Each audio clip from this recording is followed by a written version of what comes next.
Welcome, ladies and gentlemen, and thank you for joining President Obama's Dismantling of Bipartisan Welfare Reforms conference call.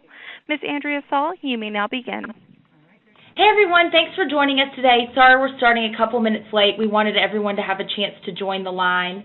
I'd like to welcome today our Senior Advisor, Ed Gillespie. We have Senate candidate Ted Cruz and our Deputy Policy Director, John Burks.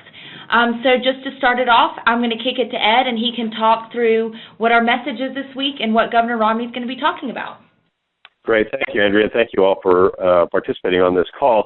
Governor Romney today is going to talk about one of the big distinctions in this campaign, which is a campaign and a choice of clear policy differences and approaches to government.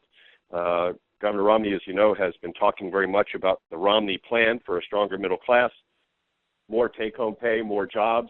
And today he's going to be talking about an aspect of that, which is the skills to succeed, and part of that is job training. In sharp contrast to that, you now have President Obama having announced that his administration is going to waive the work requirements that were a central part of the bipartisan welfare reform bill signed by President Clinton and passed by a Republican Congress.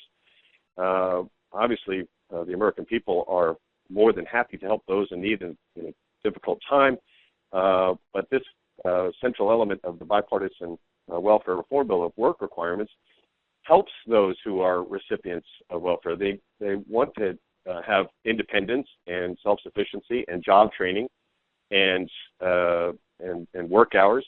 And this not only hurts them, but it's hurtful to others in the economy as well. So when Governor Romney was governor of Massachusetts, he strengthened work requirements there. And if he's elected president, he'll restore the work requirements in the Bipartisan Welfare Reform Act that have been gutted by President Obama's executive action. So pretty clear choice, and this is an issue that very much highlights the clear choice in the election and the difference in approach to governing. One side having an emphasis on job creation and the skills to succeed, and the other side gutting work requirements. Pretty sharp contrast. I'm going to turn it over to Jonathan Burks from our policy shop to talk a little bit about the policy, and then Solicitor Cruz can talk about this issue and how it's resonating with the voters. So, Jonathan? Great. Thanks, Ed. Just to give you a little background on what the Obama administration has done. On July 12th, HHS issued a memorandum that expressed, quote, the Secretary's willingness to exercise her waiver authority to, among other things, change the requirement that a certain percentage of all welfare recipients in a state have to be engaged in work activities. And so essentially the Obama administration is asserting the authority to waive the core work requirement that is a fundamental piece of the bipartisan compromise that was struck in 1996. And so there's two problems with that. First, there's the legal issue, which is that no prior administration has viewed themselves as having the legal authority to issue a waiver from this core work requirement, because the entire bargain was increased flexibility from the federal government, but in return the states had to meet this rock-solid requirement to engage their population in work activities. And then second, there's the fundamental policy issue, which is that by violating this fundamental piece of the block grant, you've now essentially made this into a blank check from the federal government to the states with no work requirements at all. And so that's a difficult problem for both a policy and a legal standpoint, and it's consistent with the Obama administration's pattern recently of advancing policies that they can't get through Congress and doing it by executive fiat, regardless of whether they have the legal authority to do so or not.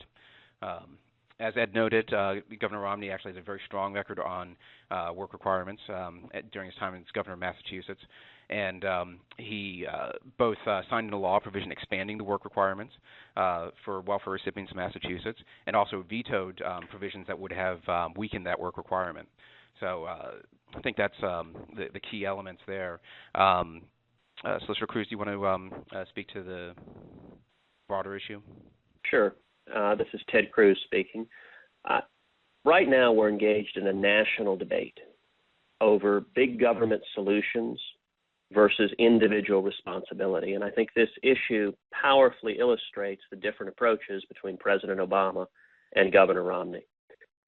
In my view, there are three critical failings behind President Obama's new policy on welfare.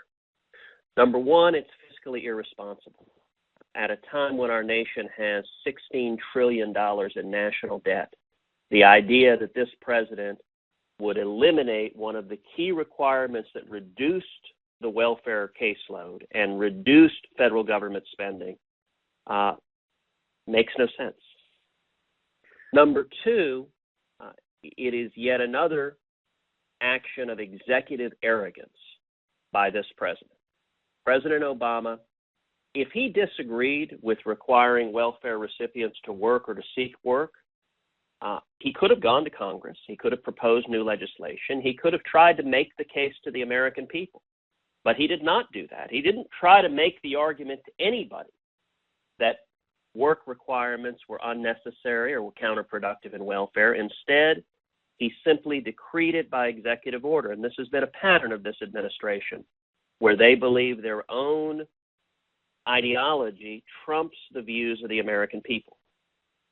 And the third critical failing of this new policy is that it hurts the recipients of welfare. The most compelling reason behind the bipartisan welfare reform that we saw is that helping those receiving government assistance to get jobs, to stand on their own feet, fundamentally transforms their lives. We are not doing anybody a favor by giving them welfare in perpetuity and making them dependent on government. You know, I view this from a very personal perspective. When my father came as an immigrant to this country at the age of 18, not speaking English, with nothing but $100 sewn into his underwear, I have many times said, thank God some well-meaning government bureaucrat didn't come put his arm around it and say, let me make you dependent on government. Let me give you a government check, and let me destroy your individual responsibility, your sense of worth. Let me take you off the path of working towards the American dream. Welfare reform was a tremendous success, most fundamentally because it helped and encouraged so many Americans who had been dependent on government to stand on their own feet, to go out and get jobs, which is what Americans want. It is not consistent with the passions and ideals of the American dream to leave people trapped in dependency. And yet that appears to be what President Obama is attempting to do here. And I'll make a couple of points just in conclusion. First of all, this was a bipartisan reform that virtually all agree was tremendously successful. And yet the president is gutting that reform, not because it doesn't work, but precisely because it does work. And this is, unfortunately, an election year decision by the president that is pleasing to some of the political ideologues in his party, but is sacrificing the welfare of those most vulnerable in society in order to gain a political advantage for President Obama. And the final point I will make is through this action, President Obama apparently believes that Bill Clinton was way too conservative and that the Obama administration is and should be far, far to the left of the Clinton administration. And I don't think sacrificing the welfare of the most vulnerable in society for political purposes, which is what President Obama and his administration is doing, is right or makes any sense at all.